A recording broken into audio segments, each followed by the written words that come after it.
Hebu fikiria kijana mdogo huko Buenos Aires mwaka 1935. Jina lake Jorge Mario Bergoglio. Maisha hayakuwa rahisi tangu mwanzo. Alipoteza sehemu ya pafu lake kutokana na maambukizi akiwa mtoto, lakini hilo halikumzuia. Sasa twende mpaka mwaka 2008. Macho ya dunia yote yalielekezwa Roma. Kulikuwa na mshangao, historia iliandikwa. Kwa mara ya kwanza South America akawa papa. Alichagua jina Francis, kuonyesha unyenyekevu na mwelekeo mpya kwa kanisa Katoliki.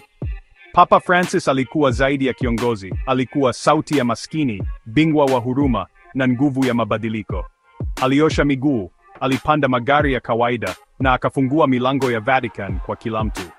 Kwa miaka 12, alisukuma mageuzi, mazungumzo, na huruma, akionyesha dunia kwamba imani inaweza kuwa laini na imara kwa wakati mmoja. Lakini uzee na magonjwa vilimfika. Baada ya kupambana na matatizo ya kupumua kwa miaka mingi, alilazwa hospitalini mapema mwaka 2020. Mara mbili, karibu afariki. Hata hivyo, hata baada ya kurudi Vatican, alisisitiza kufanya kazi, sauti yake ikizidi kudhoofika, lakini azma yake haikupungua. Siku ya Pasaka, Aprili 21, 2025, akiwa na umri wa miaka 88, Papa Francis alichukua pumzi yake ya mwisho. Kifo chake kilijaa huzuni, lakini pia shukrani, maisha yaliyoishi vizuri, na urithi wa matumaini. Kanisa lilimheshimu kwa mazishi rahisi na yenye maana, kama alivyotaka. Mwili wake uliagwa katika kanisa la Mtakatifu Petro, na hivi karibuni, baraza la makardinali litakutana kuchagua mrithi wake.